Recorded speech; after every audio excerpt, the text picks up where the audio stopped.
Assalamualaikum warahmatullahi wabarakatuh. Perkenalkan nama saya Mutia Raihan dan di sini saya izin untuk memulai mempresentasikan final project kelompok kami mengenai analisis saham pada perusahaan yang sudah kami pilih. Anggota kami beranggotakan 8 orang, yaitu Anindya, saya sendiri, Farel, Afdil, Amanda Ingkuta, Salsa Bila Kotronisa, Ikhwan Daru, dan juga Hanifa Putri Anjli.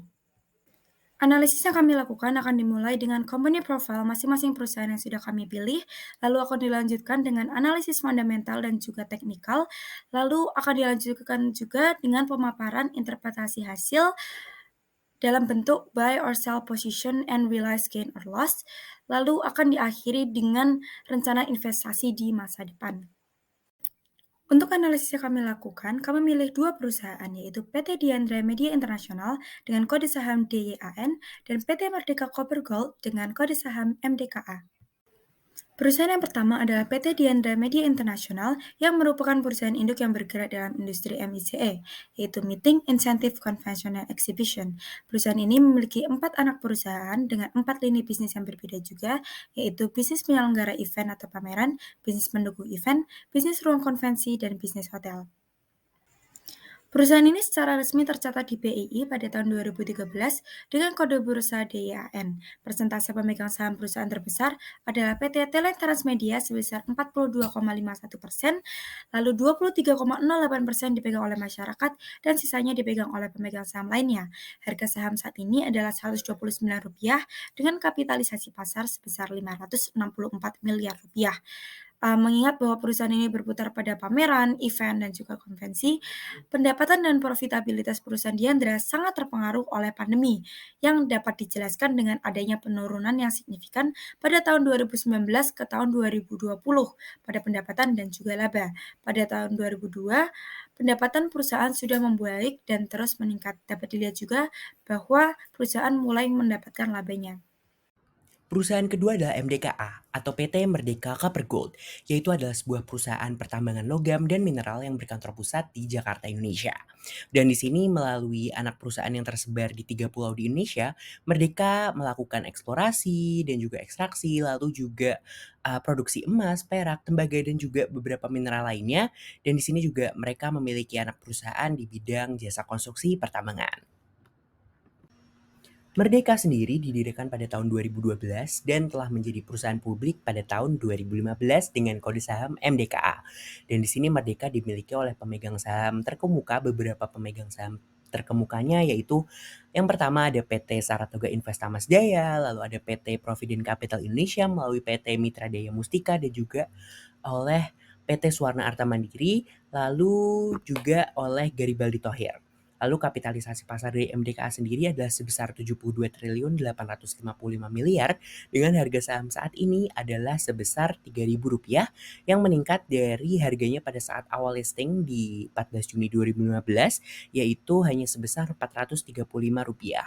Dan kemudian dilansir dari Yahoo Finance, di sini pertumbuhan total pendapatan itu dari MDKA itu sangat stabil dan menunjukkan bahwa MDKA itu mampu memperluas bisnis dan memiliki permintaan yang baik dari segi produk atau layanan yang ditawarkan oleh mereka kepada konsumennya. Oke, sekarang kita beralih ke alasan mengapa kami memilih untuk membeli saham Diandra Co, menggunakan analisis fundamental. Nah, kita akan menganalisis, terlebih dahulu pada net profit yang dimiliki oleh Diandra Co. Seperti yang kita ketahui bahwa tahun 2020 itu menjadi tantangan karena COVID-19 itu muncul dan, ini memberikan kerugian karena bisnis itu tidak bisa berjalan dengan, lancar. Nah, akan tetapi sejak tahun 2021 hingga sekarang Diandra Co itu mengalami pemulihan kinerja yang berdampak pada peningkatan pendapatan perseroan yang sangat menjanjikan. Dengan kondisi ini ditambah lagi dengan kondisi COVID-19 yang sudah mulai mereda sehingga, eksibisi profesional atau event-event seperti konser itu sudah mulai banyak diminati kembali dan juga bisa beroperasional kembali. Nah, pada tahun 2021 laba, eee, bruto perseroan itu mencapai Rp130 miliar dengan peningkatan gross profit margin dari 16% pada tahun 2020 menjadi 23% pada tahun 2021. Nah, Diandra juga mencatatkan pertumbuhan EBITDA sebesar Rp6,6 miliar. Selain itu, perseroan berhasil mengurangi kerugian perusahaan menjadi 87,8 miliar rupiah.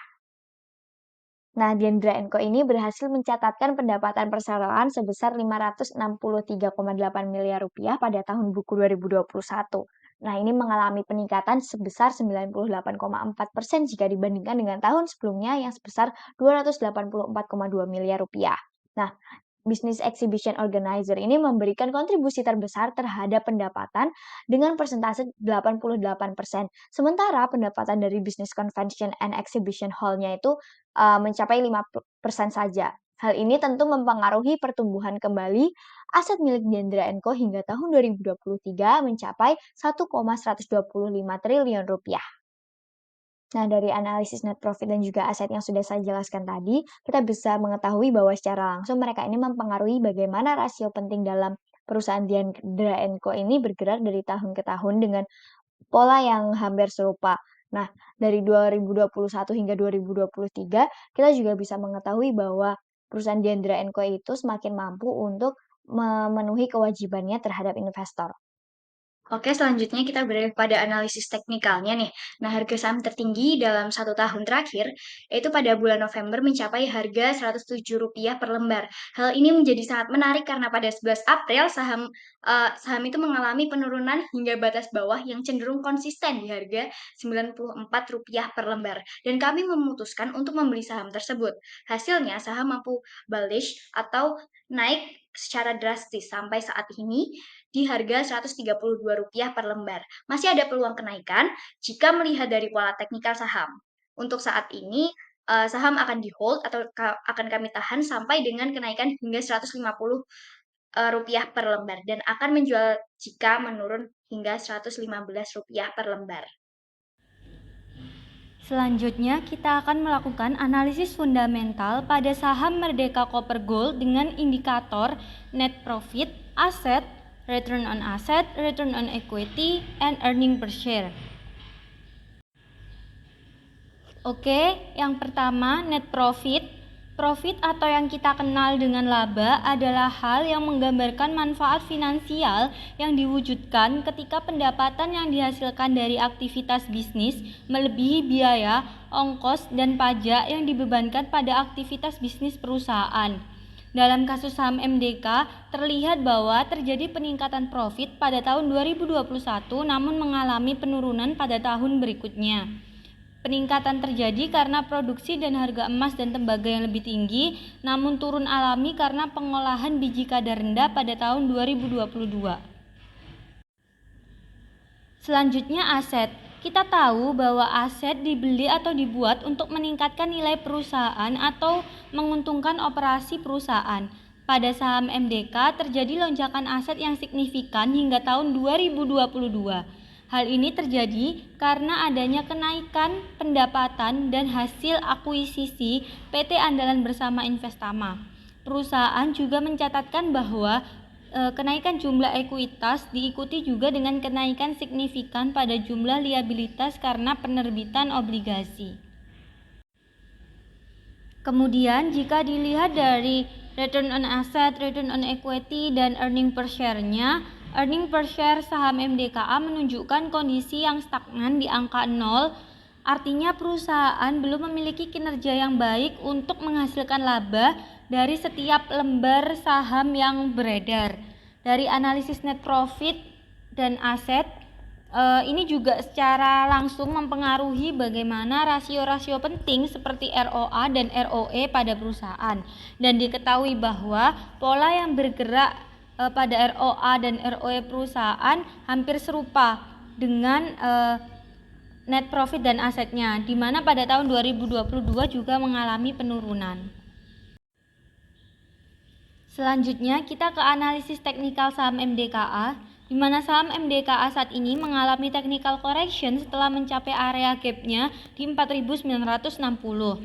Kemudian area support swing low-nya di 4.440.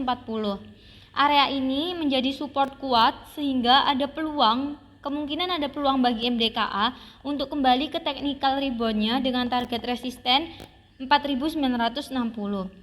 Dari analisis teknikal ini ada hal baik atau peluang yang tinggi bagi MDKA dan saham MDKA ini masih layak untuk dibeli. Oke, kemudian kita lanjut ke kesimpulan alasan mengapa membeli saham Merdeka Computer. Yang pertama, analisis fundamental. Yang namanya sendiri mengalami penurunan pada tahun 2022 yang disebabkan oleh pengelolaan biji kantor yang rendah. Kemudian EPS-nya sendiri mengalami kondisi stagnan di angka 0, yang berarti perusahaan memiliki kinerja buruk. Namun, asetnya meningkat dan pendapatannya karena telah mengakuisisi perusahaan PT Andalan bersama Investama.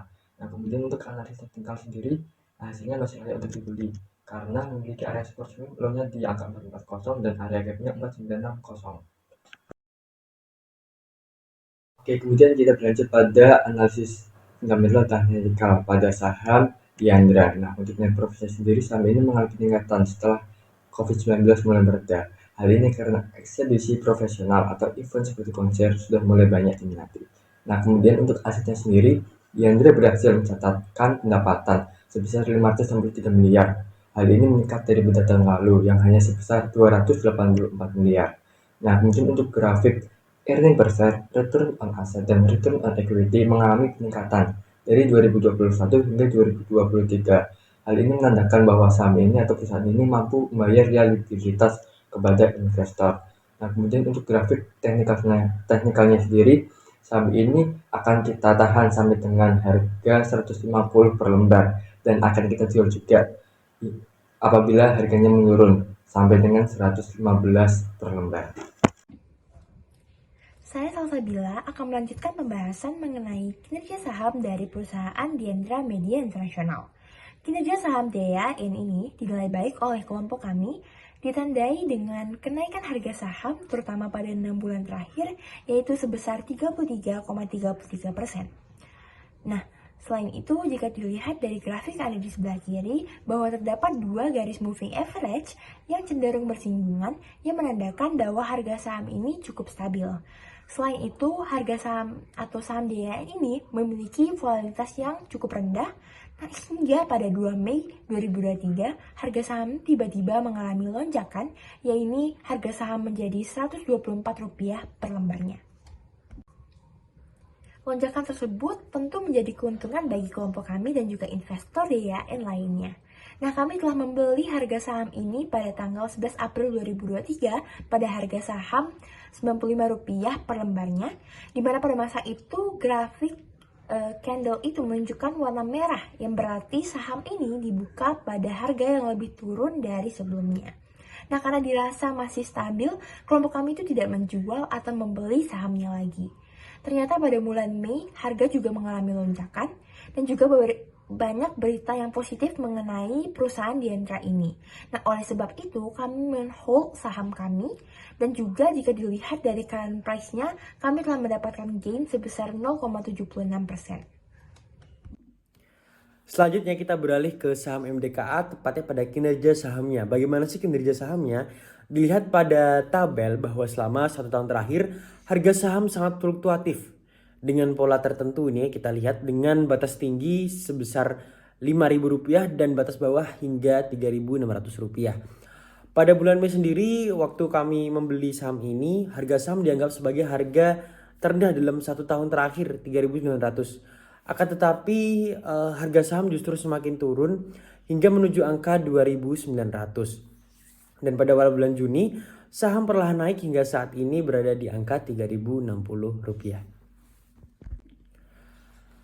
Kami membeli saham MDKA ini tepatnya pada tanggal 4 Mei 2023. Pada saat itu harga saham Rp3.903,9 per lembarnya. Dan kami membeli 1 lot atau 100 lembar sehingga total harga Rp390.390. Dan pada akhir bulan Mei, tepatnya tanggal 31 Mei, harga saham turun sebesar 23,15% menjadi Rp3.000 per lembar saham. Artinya nilai aset kami sebesar Rp300.000.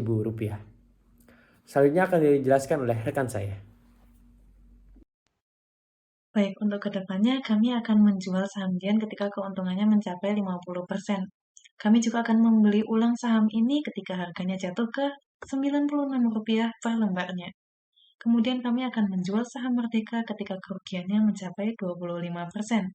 Kami menargetkan Saham Merdeka naik ke harga Rp4.000 hingga Rp5.000 per lembarnya.